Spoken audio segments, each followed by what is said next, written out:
Be my little baby.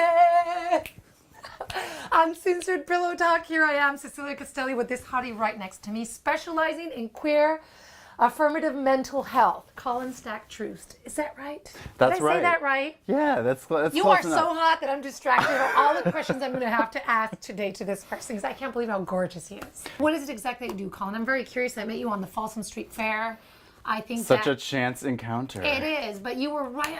You just answered things about, relationships and effective communication that I think that this is a problem nowadays with people in relationships. The lies, things that are not straightforward, and it's very confusing because we're involved and we put our hearts and our soul in a relationship, and then it doesn't work because we're not getting the effective communication that we need. What's your take on this? What do you do on your daily basis? What do you work on? So I'm a mental health intern. In Okay. the state of California, we have marriage and family therapists, which is an interesting title, I think, as a gay man and who works with the LGBT population a lot. This is a certification that I started going for before marriage was legal. So if you think about it, I'm going for a certification to be a marriage and family therapist for something that wasn't even allowed for gay people yet, which I thought was so interesting. So it's kind of cool to now see that be legal around the country. So I love that. So Okay. I love what you just talked about with couples not being able to communicate well. And one of the things that I always talk about with my clients is this idea that somehow the entire spectrum of our sexuality gets erased once you get into a monogamous, monogamous relationship. And this is most often absolutely not the case. We still watch porn, we still have fantasies, all this kind of stuff. And the more that you can bring this into your relationship and talk about it with your partner, I think it can lead to a very, very successful relationship. What's the new marriage model? Ooh, what a good question. I think the new marriage model is... Because for me, it's all very confusing. I swear, it's very confusing. Well, it is, and we have, the idea of marriage, this whole institution, which somehow, when people get married, it says like, okay, this relationship is somehow, more elevated than others, and that's not necessarily the case. People today build relationships in all sorts of ways. We see intimate friend families, we see couples, thruples, sort of family groups. So I think more and more people are deciding that the new marriage model is about building your marriage a la carte, building your relationship a la carte. So deciding what ingredients you want to have in your marriage and really discussing that with your partner and figuring out, is the typical heteronormative model something that I want to follow? Is that what I'm interested in having with my partner? Or do I want to build something else? Okay, so how do you raise a kid in this world with that model? Another great question. There's a lot of we see a lot of stuff coming out of the conservative side that says that's why we're asking this question. Yeah. It says that that raising a child in a with same-sex parents or in polyamorous, for example. or in a non-traditional relationship model is going to somehow negatively affect the kids, and this is absolutely not the case. We saw this recently. I wish I knew exactly the name of the person who said this, but it was this amazing moment that was happening recently when there was a huge discussion about this came up when the Republicans were sort of talking about their platform, and this came up as something that they wanted to, they basically said that it wasn't okay. And there was one particular politician, this amazing woman, who was like, this is absolutely ridiculous. I wish I knew her name, but Okay, yeah, it doesn't matter. No, but you it got was like, it was so your good. point. Now, Yeah. let me ask you this. Do you think that, because I'm a monogamous, do you think that model is just overrated? Like this, that we're naturally not monogamous? Because I see this more and more open relationships, more people getting, in and out of relationships. Everything is chop, chop, chop. They get bored, they jump to the other, or they bring more people, or they do other stuff. Like, do you think that monogamy is something from the past? Absolutely not. I think monogamy is strong. I think it's something that is amazing if that's what both people in the couple want to have. And it's about that kind of communication and figuring out, is this something that we want? So the idea behind being, sex positive and open is understanding and respecting the whole spectrum of the ways that people like to have relationships and like to get down with each other. And so that means being able to respect and appreciate and hold a space for all kinds of people, even those who are asexual, so they don't want to engage in any kind of sexual contact. They find intimacy in other ways. And we have to respect that, all the way to the people who like to just get totally wild and have, you know, an orgy with however many people. Yeah. Yes. So let's go to a quick break, Colin. Sure. I shall return. Please stay tuned. Book your sun kiss with Salon DNA 415-956-1909.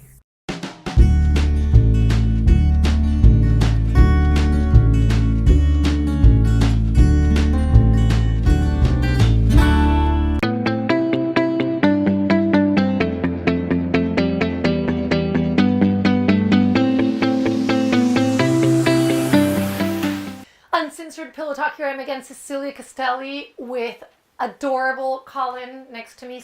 Colin, I want to go straight to the point and ask you questions that people are very curious about, like positions in bed, for example. Can you give some tips on that? So I think what people often get caught up on with having sex, with any kind of sexual intimacy, is they're very concerned about their performance, when really they should be concerned about their satisfaction. Okay. So it's not so much about what you're doing, if you're able to get it up or not. You know, if you can't, grab a flashlight from the nightstand, you know, do something to please your partner. There's lots of things that you can do to get each other off. It doesn't have to be a position, A specific one, per se. or It's about having fun and communicating and just roll around with each other, you know. Come on. Yeah. Well, I don't know. No, actually, I don't know, because I didn't have sex in a long time. What's wrong with me, Colin? Help me out here. Well, if you want to work on that, you can talk to. Good. Actually, Let's talk about this. I like it. Who's this person? So I have the incredible honor of working with Dossie Easton, who wrote The Ethical Slut, co-wrote it with Janet Hardy. It's an amazing book. It came out actually in 1996, so it's 20 years old. This was pretty scandalous when it first came out. I can't imagine, just by the name, The Ethical It's Slut. called The Ethical Slut, a practical guide to polyamory, open relationships, and other adventures. This is the second edition. Dossie herself said that people wouldn't touch the manuscript when she first wrote it. She's an MFT. She's been working in mental health for over 40 years. She's incredible. And this book is a wonderful thing to read alone or with your partner or partners, because it offers up some great language to talk about how you want to build a relationship. And one of the things that I love about it is that it sort of takes the shame out of discussing how people want to get down, what people want in their relationships, whether they want them open, closed. Is this open relationship thing a trend that is nowadays? Or it's because we live in San Francisco, or the world has changed? What is going on with this? Because I hear it everywhere. I don't think we're going to see open relationships go away. In fact, I think we're going to see more of them. I think we're going to see people being very public and proud about the way that they have relationships with multiple partners, and just being able to discuss the way that they live their lives outside of the traditional heteronormative model. I think that people are understanding that we have a lot of love to give, and we have lots of ways that we like to connect with other people. And that can be through intimate, emotional relationships. It can be through physical relationships. But I think we're seeing more and more, and with the new generation of millennials, of people who are kind of wanting to do things a little bit differently, not necessarily the way that our parents and grandparents were conducting themselves. It's allowing people to explore and try this stuff out. Okay, so this leads me to my other question. Do you think that we are naturally polyamorous? We are naturally or this thing of an open relationship, and it's something that it's a trend rather than our nature, like, you know what I mean? Because back in the days, this wasn't even like, 20 years ago, this was like, what? It was like, well, not, quite as out in the open as it is now. I think that people were still sort of figuring out their ways to have open relationships. They just weren't quite as communicative about That it. is shall true. we It was say. cheating. It was a lot about no, no, no. Hey, listen, I get that. Of course, I do. But, you know, probably I want to ask you this then. Does this conflict with religion? Because religion has a big part in this, doesn't it? I could say so much about this. We'll be here 3 days. Just keep rolling. What we deal with in our society is a lot of leftover hang-ups from What does sort that of mean? Victorian era, Puritan era ideas about how relationships should look like, how people have sex, how people dress, all this kind of stuff that's left over from what was going on in Western Europe during the 17 and 1800s, and all of these ideas were sort of exported throughout the world, because of the sort of colonization stuff that was happening, you know, how white people do. But like this was happening, and with that came a lot of the ideas about how stuff should be. So is polyamory a natural part of us? Maybe. It depends on the person. Everyone is so different. What I just ask my clients, and I ask even my friends and just people that I run into, is like, are you challenging the models of what you grew up learning? If it feels right for you, do it. If you want that's that, a good if point. you want That's that a good point. relationship with the white picket fence and the little dogs running around and all that stuff, and like, you know, his and his towels, do it. Like, more power to you. But we just ask that you don't try to step on other people who are experiencing and creating new ways of being around each other. It's not hurting you.